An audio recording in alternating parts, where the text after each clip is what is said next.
And we're back for the 2024 season. I'm your friendly neighborhood Canadian 905, and joining me today is everyone's favorite co-driver, Indy Rain. Thanks, 905. I am so excited to be back here for another event at the Elevation Trail. This one's going to be explosive. Explosive doesn't even begin to describe what's in store for this tournament. We challenge builders to put together their best Gaslands-inspired racing machines, and oh man, they did not disappoint. You got that right. And aside from the regular trail requirements for our drivers, vehicles needed to incorporate some form of weaponry and armament to qualify. Well, it wouldn't be a Gaslands without napalm, gunpowder, and a little vehicle destruction. And speaking of vehicular destruction, Ajax, your timing couldn't be better. Well, I gotta admit, 905, this thing's not gonna break any speed records. But after the incident with Ned Munson and his monster truck, we should be equipped to handle pretty much anything now. And we all know anything can and will happen here at the trail. Ajax, you want to give a rundown of the rules for this event? My pleasure, 905. Standard elevation rules apply for this event, as we run 3 wide for 3 laps. There are 10 checkpoints along the trail, each worth a point. The racer who crosses the finish line first, he'll get an extra point. The racer with the most points after 3 laps, well, he wins the group and he moves on. The last driver in each heat, he's going to be eliminated and used for target practice.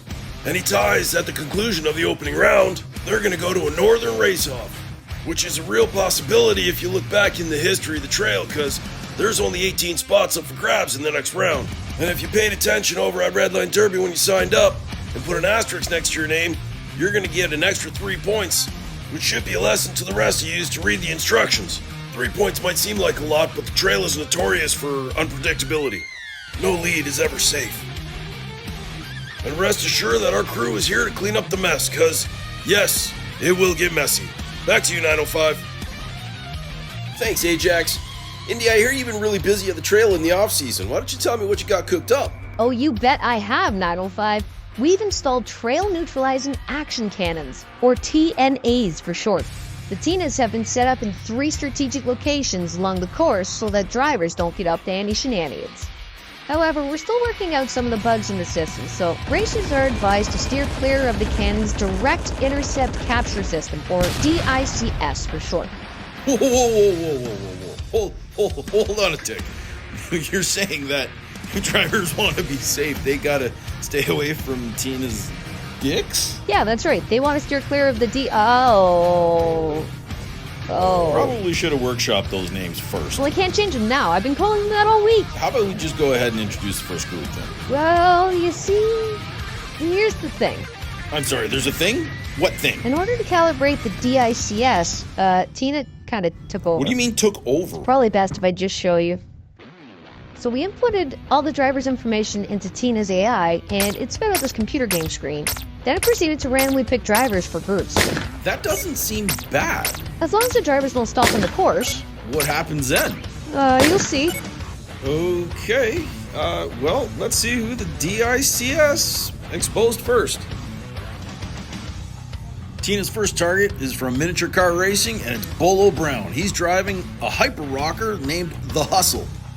Paired up with Bolo, it's Puff from Puff's Racing. He's driving a Matchbox Jeep Wrangler Superlift called the Bad Man.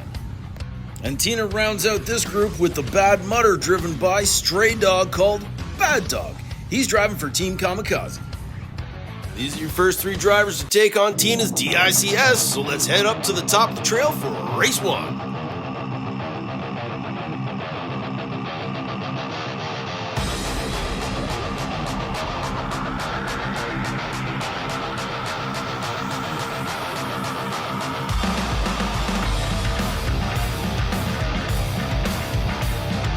And it's a dream start for Stray Dog as Puff takes out Bolo just before the jump. It looks like it's a good start, but Puff decides he's going to make a right-hand turn right into Bolo's way. This ain't no dog and pony show, but Stray Dog sure knows how to jump over a line. We've also installed a new action camera right at the jump so we can slow-mo all of the fantastic carnage that will be created as these drivers cross over the gap in the course. This is also where Tina is going to be spending most of her time. It looks like the Grey Wizard's going to take care of Stray Dog and get him all straightened out and back up to the top. And Ajax is over with Bolo and Puff. Yeah, 905, I don't know why Tina didn't pick these guys up, but they're sure lucky. Let's go double time before Tina wakes up, boys. And who says you can't teach a new dog old tricks? The rookie is leading the pack after 1.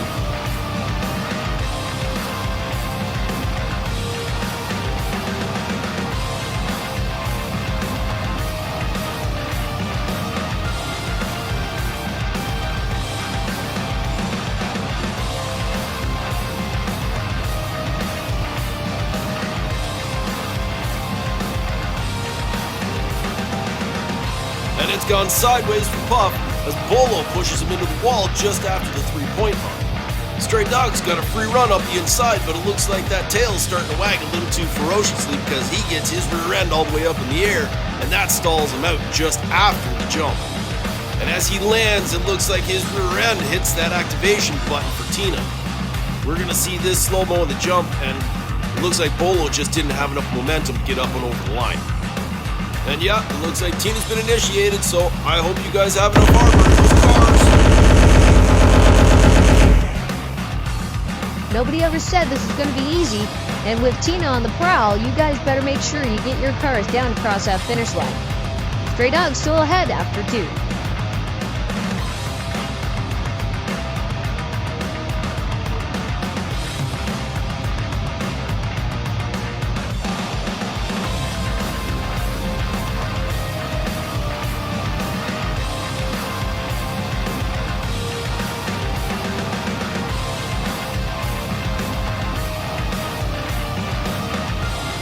Stray Dog definitely has a vehicle that'll get him to the end of this tournament. However, he just drifts into the path of Puff, and that pits him right before the jump.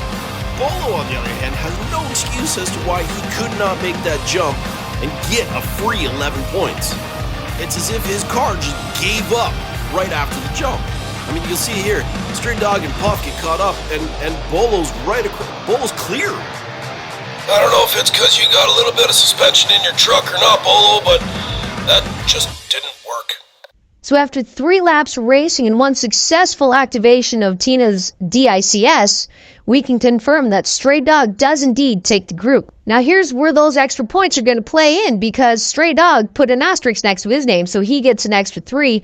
And unfortunately, we're going to say goodbye to Puff. Looks like Puff just got smoked by Tina. Oh my god, you cannot be serious. No. Just let's go to the next one. Let's see who's in group 2.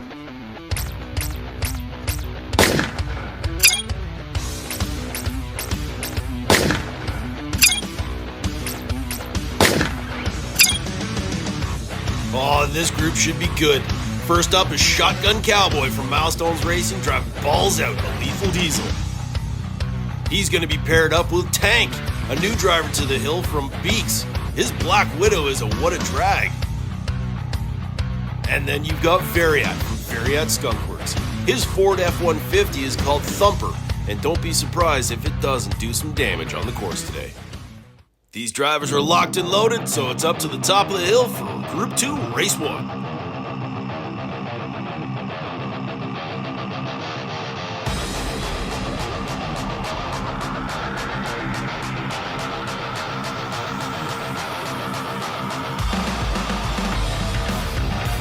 Right out of the gate, Maurice Milestone shows that he knows this course something fierce. He pulls out to a lead and gets across the jump nice and clean. Variat pulls a Stray Dog and his tail is way up in the air after the jump. That unfortunately takes out Tank, as he has nowhere to go but right into the back. Cowboy takes 11 points, and when we go back to the overhead of the jump, you can see that Variat's rear wheels just clip the ending of the ramp, and that puts him up and over in a pole vault type fashion. By the looks of things, Variat didn't like that little shunt that Tank gave him, so he's going to give him a few in return. Team Milestones knows what it takes to win a championship at the Heights, and for Shotgun Cowboy, it's looking good so far.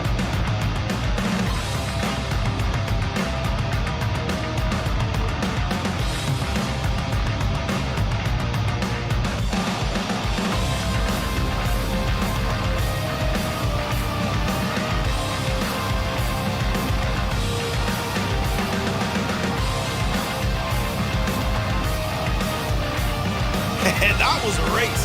The gate drops and Variat and Cowboy get out in front of Tank, but it's the Milestones driver put on the defense as Variat comes in screaming and just beats him to the line. Both of these drivers are putting on strong performances as they come down the hill. Check out the blocking maneuver by Cowboy on Variat. Unfortunately, I think his balls flipped up and just unsettled him enough so that Variat could beat him across that line. That's twice across the line for Cowboy now. Are his balls going to get in the way for a third? Tank, you're awfully close to the edge there, bud. Just back her off nice and slow, nice and easy. And after 2 laps, it looks like the Shotgun Cowboy knows exactly what he needs to do to move on to the next round. But does Variat have an answer for him?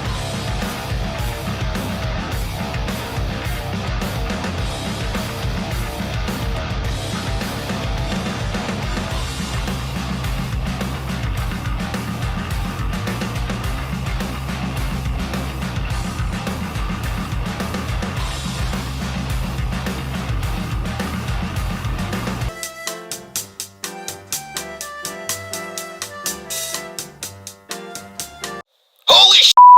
Tank just Ned Munston himself right off the side of the trail! Seriously, we're only in episode 1. Tell Ajax I got the crane. I'm getting in there right now. Let's go. Ajax, you sure you got enough cable for this operation? Well, after the Ned Munson incident, I didn't want to be too cautious, so I got double length. Easy does it, Randy! Easy! This is definitely not the way I wanted to end episode 1. Ajax, paramedics are standing by too, so as soon as you get him landed, get him out and on his way to the hospital. Randy, that thing is an unruly beast, so just be careful putting it down, okay? Put it down on the wheels. Good job, buddy. Well, as we check on Tank's condition, let's go back to the replay and figure out what exactly happened here. It's a great race as soon as the gate drops for Variat for Shotgun Cowboy.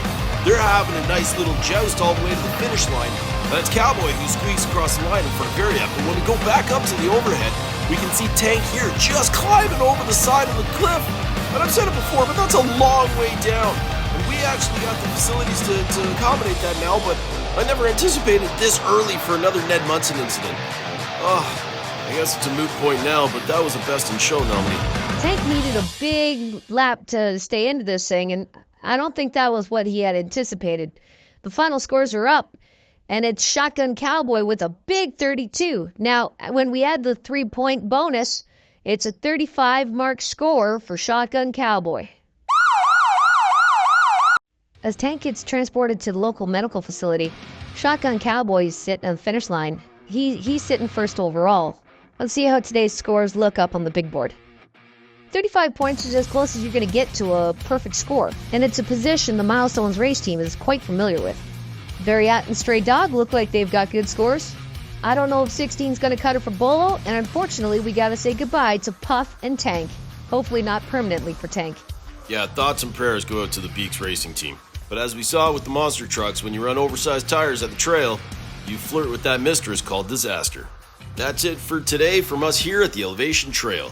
And if today's episode is any indication of how this tournament's going to go, then you're not going to want to miss a second of the action that we've got coming up. On behalf of all of us here, my co-host Indy Rain, and Ajax, you've been watching the Chowhound Gaslands Open. I've been your host, 905. It's a pleasure to do this for you. Thank you for watching. And if you think you're even interested in getting into anything 1-64 diecast racing, head on over to redlinederby.com. Once again, I've been your host, 905. Thank you for watching, and for the love of diecast, keep racing.